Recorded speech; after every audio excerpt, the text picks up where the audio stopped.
Halo, Sobat Robokids. Senang sekali jumpa kembali bersama Yeni di pembahasan tentang social thinking system yang ada pada setiap manusia.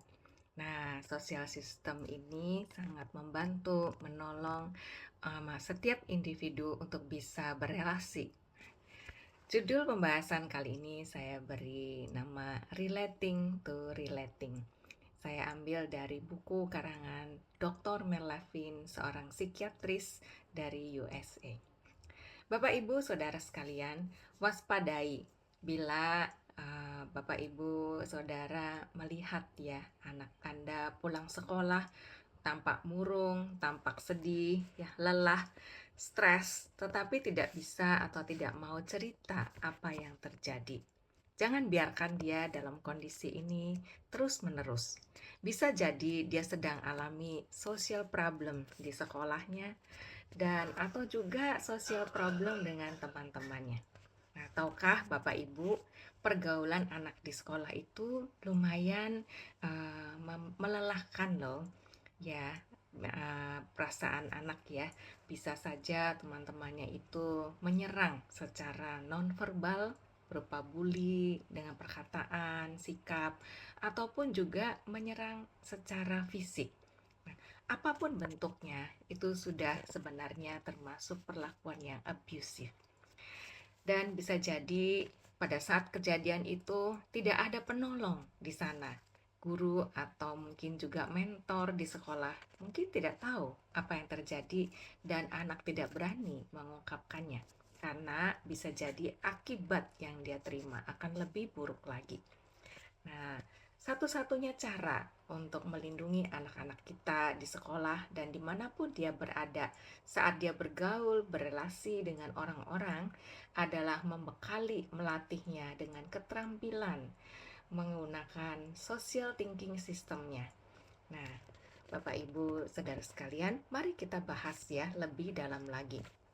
Menurut Dr. Mel Levin, social thinking system seorang individu itu merupakan salah satu fungsi dari neurodevelopmental yang sangat menolong dalam hal ada dua.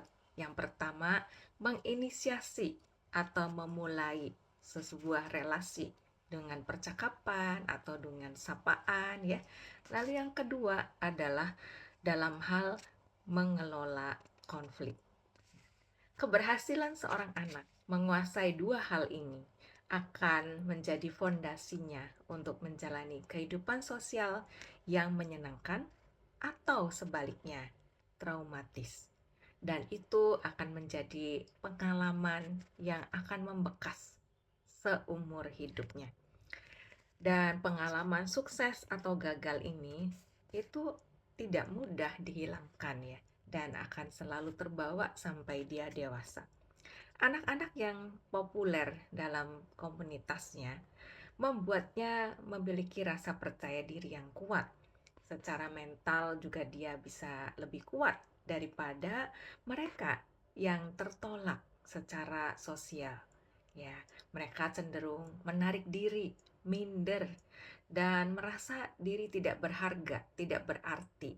Dan biasanya akan cenderung lebih mudah mengalami gangguan kesehatan mental dan emosi. Menurut riset juga dari berbagai sumber, dikatakan bahwa anak-anak yang memiliki sindrom Asperger itu juga mengalami kendala dalam berelasi sosial. Mereka membutuhkan pertolongan berupa pemberitahuan tentang pengetahuan, melatihnya, dan mencoba role play dalam berinteraksi. Kenapa? Bisa jadi ada yang belum sempurna dalam pertumbuhan neurodevelopmental di otak mereka. Jadi, mereka perlu belajar bagaimana merespon perkataan orang dengan kata-kata yang tepat, tidak menyakiti, menyinggung, atau terkesan kurang ajar. Mereka juga perlu belajar bagaimana merespon emosi orang lain yang menunjukkan empati kepada mereka, karena mereka tidak peka menerima atau merespon emosi apapun dari orang lain, dan terkesan jadinya seseorang individu yang kaku seperti itu ya. Nah, hati-hati untuk tidak cepat-cepat melabel ya seorang anak dengan gangguan apapun, dengan sebutan apapun, dan diagnosa yang belum jelas ataupun juga labeling yang tidak bijaksana akan merugikan anak seumur hidupnya. Nah, mari kita bekali anak-anak dengan pengetahuan dan skill yang tepat. Nah, terlebih dulu kita yang belajar ya sebagai orang dewasa terdekat bagi anak-anak kita ya. Nah, menurut Mel Levin itu anak-anak perlu dilatih dalam kegiatan berkaitan dengan keterampilan sosial ini untuk menjalankan misi ya, sosial setiap harinya. Ada 3 hal yang dia sebutkan sebagai misi di sini, yaitu yang pertama misi menjalin pertemanan atau persahabatan. Nah, teman merupakan support sistem yang sangat baik bagi setiap kita ya, baik bagi anak-anak maupun orang dewasa. Ada teman yang menemani saat suka maupun duka, itu akan cepat memulihkan keadaan keterpurukan atau mungkin juga ketidakseimbangan emosi. Teman yang baik itu seperti apa? Yang tidak baik itu seperti apa? Itu perlu kita ajarkan kepada anak-anak kita. Jangan sampai mereka mengejar teman-teman hanya untuk bisa diterima ya, hadir di antara mereka, tetapi anak-anak dimanfaatkan oleh teman-temannya. Nah, teman dibutuhkan untuk berbagi suka, duka, maupun juga berbagi ide, berbagi cerita ya. Nah, carilah teman-teman yang bijaksana. Biasanya anak-anak cowok itu suka berteman dengan teman-teman yang menyukai kegiatan olahraga yang sama. Contohnya suka main bola, yuk main bola bareng, atau main basket, yuk main basket bareng. Dan dari kegiatan itu akan terjadi bonding.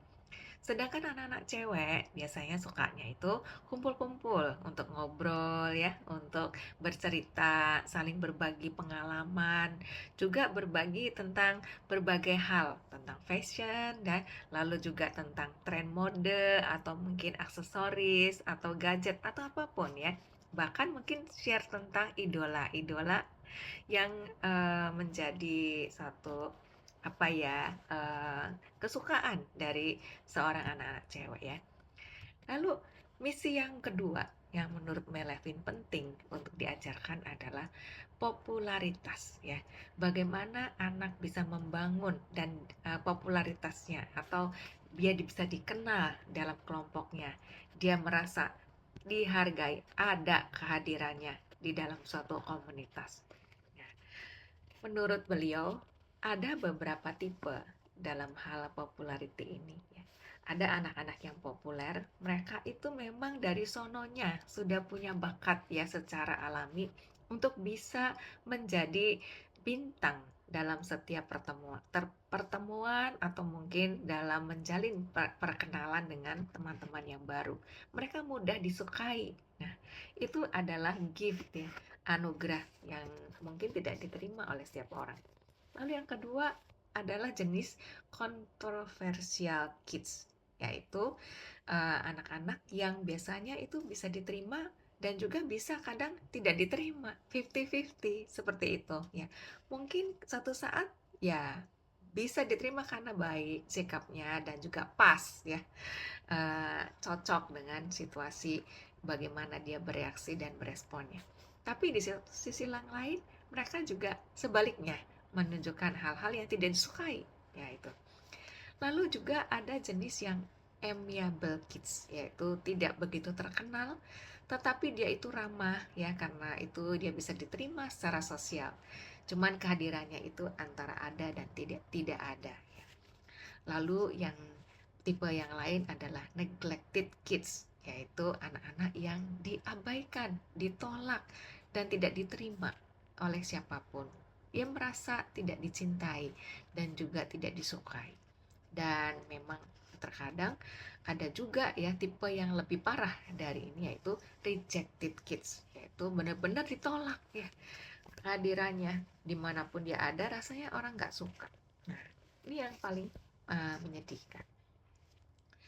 Lalu bagaimana kita mengajarkan anak-anak itu bisa membangun popularitasnya itu dengan bijaksana, yaitu mereka dikenalkan bagaimana caranya uh, dalam hal tata krama, sopan santun, lalu juga dalam hal menunjukkan potensi diri dengan bijaksana, dalam hal menolong. Nah, seperti itu.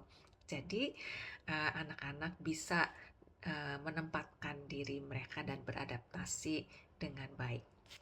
Misi yang ketiga yaitu political mission, yaitu belajar bagaimana anak itu lebih piawai lagi menempatkan diri bergaul dengan berbagai kalangan, dengan teman sebaya, dengan guru, dengan orang dewasa yang lain, atau dengan orang-orang baru. Nah, mereka perlu memiliki suatu keahlian ya, berdiplomasi mungkin ya, tidak frontal, agresif, atau mungkin juga menunjukkan sikap yang bijak.